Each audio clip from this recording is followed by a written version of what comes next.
The movie unfolds with the end of summer camp for a teenage girl, Liberty, affectionately known as Libby. At the age of 16 and in high school, Libby eagerly waits for her mother to pick her up. Michelle, Libby's mother and a successful romance novelist, arrives at the school. During their drive home, Michelle inquires about the camp's experiences and even lets Libby take the wheel to lift her spirits. Upon reaching their destination, Michelle calls out for her boyfriend. This catches Libby off guard as she's unaware that her mother has started dating. As they approach the lakeside, a strikingly handsome man emerges from the water, introducing a fresh dynamic to the story. Michelle introduces this man as John, who works as an aquatic geneticist. As they meet, John gifts Libby a symbolic bracelet representing the goddess of fertility. After settling in, the evening brings in a family dinner. As Libby descends the stairs, she stumbles upon a tender moment between her mother and John, a sight that leaves her uneasy. At the dinner table, John passionately delves into his research,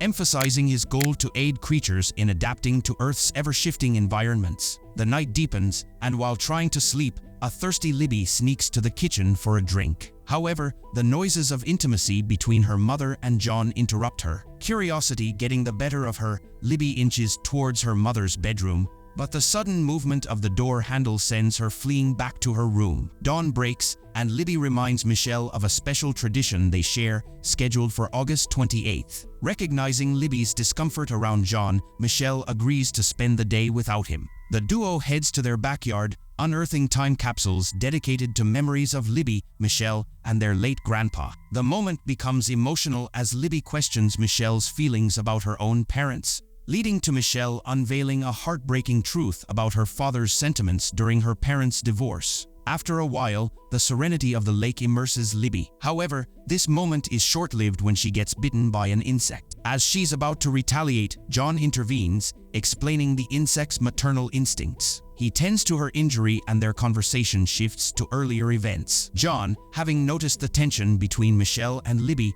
offers to leave to preserve their bond. However, after he expresses his profound love for Michelle, Libby reassures him, signifying her growing acceptance of their relationship. Later in the story, Libby ventures to her mother's room and discovers Michelle is not feeling well, grappling with an upset stomach. During their heart-to-heart, Michelle reveals her plans to marry John, which surprisingly receives Libby's blessing. Michelle's relief is palpable as she envelopes Libby in a heartfelt embrace. She also confides in Libby about a little secret. Although she is 42 years old, John believes she is only 35. The afternoon sun filters through as Libby delves into researching the peculiar insect that bit her. As she's engrossed in her research, the sound of John's arrival distracts her. She peeks through the window, catching sight of him returning from a jog. As he stops to catch his breath, John removes his shirt, using it to wipe away his sweat. In an unexpected move, he then squeezes the shirt out, drinking the liquid collected. This bizarre act deeply unsettles Libby, and she feels John's gaze on her. Startled, she quickly hides, and after a moment, she believes she's lost his attention. As she retreats to her room, she notices the bracelet he had gifted her earlier. Soon after, curiosity gets the better of Libby, and she carries 2 cans of Coke to the basement. As she's about to venture further, John emerges, catching her off guard. He politely declines the drink, citing a unique medical condition that makes him react adversely to sodium. Eager to bridge the gap, John invites her to explore his makeshift lab, where he proudly presents a parasite. This ancient creature, he reveals, has withstood all of Earth's major catastrophes. While intrigued, Libby finds his fascination a bit eccentric and doesn't shy away from expressing her thoughts. Seeking to bond further, John proposes a trip to the lake to collect samples, and Libby agrees. As they converse on the boat, John discloses he's 30 years old. Libby shares her aspirations of attending college in Cambridge, a place quite distant from their current location. She trusts John with this secret, hoping he wouldn't spill the beans to her mother. But the scene takes an unexpected turn when Libby begins to menstruate. Upon noticing, John's reaction is far from conventional. He tries to comfort an embarrassed Libby, assuring her of the naturalness of the situation given their scientific backgrounds. But his subsequent act of tasting the blood, claiming it's okay, leaves Libby in shock and disbelief. Later in the movie, Libby is taking a shower, and as she slips off the bracelet John gifted her, she's alarmed to see a red mark imprinted on her wrist. There's a knock on the door. It's John, who claims he's merely checking in on her. However, his actions say otherwise. John enters the bathroom. Unbeknownst to Libby, he inhales the scent of the steam and picks up a cloth stained with her blood, taking a deep sniff. He departs as silently as he came, leaving Libby unaware of his intrusion. After her shower, Libby tries to visit her mom's bedroom, but seeing John inside, she decides against it. Feeling isolated and overwhelmed, Libby tries calling her friend Marley, but there's an issue with the phone connection. Resorting to text messages, she informs Marley about her mother's unexpected wedding plans and expresses her unease about John. To her surprise, Libby finds a note from John, in which he acknowledges his weird behavior and pleads for understanding and forgiveness. That night, an eerie red glow radiates from the lake, capturing Libby's attention. She watches as John is seemingly drawn to it,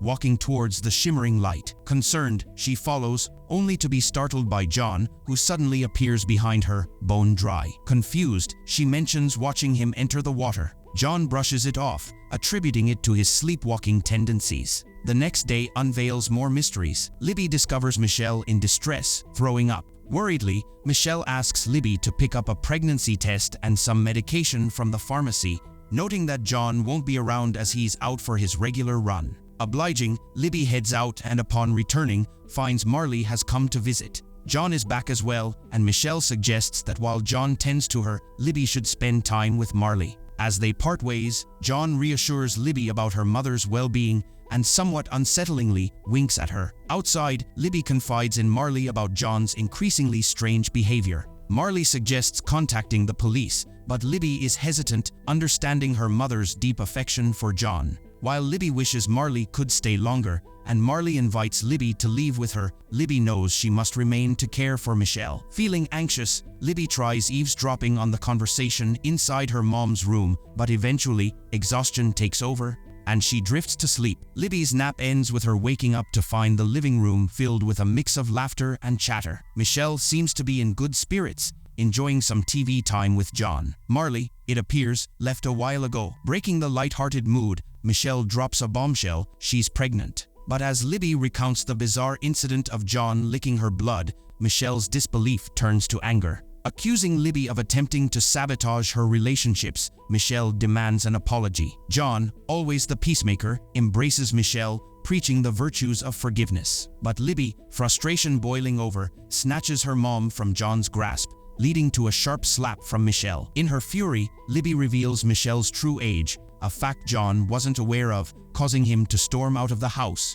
Visibly angered, Michelle's fury mirrors John's as she lashes out at Libby, defending her boyfriend's love for her before heading to her room in a huff. The strangeness of the day bleed into the night. Roused by an inexplicable noise from the roof, Libby investigates but finds nothing amiss. However, a glance into her mother's bedroom offers a horrifying sight: John, with strange scales on his back, emitting a chilling screech, engaged intimately with Michelle. The horrifying truth dawns on Libby: John isn't human. He's an alien entity, assuming a human guise, seeking the perfect environment on Earth to ensure his future generations thrive. A terrified Libby sneaks away, but when she returns moments later, both Michelle and John have vanished. Panic sets in. She frantically searches the house for her mother, but to no avail. Deciding to leave, she rushes to the car, but a strange sight at the lake distracts her. In her hurry, she neglects to apply the handbrake, resulting in the car rolling into the water. Straining her eyes in the darkness, she uses the car's headlights as a makeshift torch. Beneath the water's surface, a diamond-shaped structure gleams, hinting at its possible origin: John's spacecraft. Desperation pushes Libby back to the house, hoping to contact Michelle. But as she dials her mother's number, the familiar ringtone sounds from the basement. Venturing down, she's faced with an even more disturbing sight. The symbols from the bracelet she once wore are not just on her wrist, but are also replicated on the walls. But what truly horrifies her is the sight of Michelle, unconscious and hooked up to an N4, encased in a large tank. The same eerie symbols on her wrist. As John makes his return to the basement, Libby ducks into hiding. She watches, her eyes wide with terror, as John reveals a monstrous leg unlike any human's. However, it becomes clear that he has a distaste to water. Soon, he shifts back to his familiar human appearance. Libby's heart races as she witnesses Michelle, in immense pain, give birth to a creature that seems to be barely alive. John, with utmost care, takes the creature away. Seizing the opportunity, Libby rushes to Michelle, working quickly to free her from her bindings. In a desperate bid for safety, she locks the door behind her and scrambles to call 911. To her frustration, a device in the room blocks the call. With adrenaline pumping, she smashes the device, restoring her connection, and urgently informs the operator of the danger they're in. She paints a harrowing picture, her stepfather trying to harm them, and the lifeless body of Marley, surrounded by John's grotesque parasites. However, their escape isn't meant to be. John, displaying a frightening strength and agility, manages to breach the barricade. He looms over Libby, his grip around her throat tightening. To her horror, a lengthy, alien-like tongue projects from his mouth, drawing close to her face. In a desperate act of defense, Libby reaches for a bucket, striking John and dousing him with water. The distraction gives her just enough time to free Michelle and make a run for it. Michelle's strength fails her and she collapses. Before Libby can react, she feels a grip from behind and sees not one, but many Johns converging on her. Darkness claims her. When consciousness returns, Libby finds herself bound in the basement. The room's atmosphere is thick with dread as multiple beings, all eerily resembling John, gather around. The main John tells Libby he's running out of time. He then forces a glowing blue entity from his mouth into hers. As he covers her mouth and nose, she's left with no choice but to swallow. Overwhelmed, Libby passes out once more. Her next awakening is stranger than before. She's encased within a row of tanks filled with water, surrounded by other women in similar situation. Panic surges as water fills her tank. She pounds on the glass, her screams muted. Yet, in the midst of her desperation, Libby discovers something extraordinary. She can breathe underwater. Her panic is replaced by a moment of wonder, and the movie ends with her newfound realization.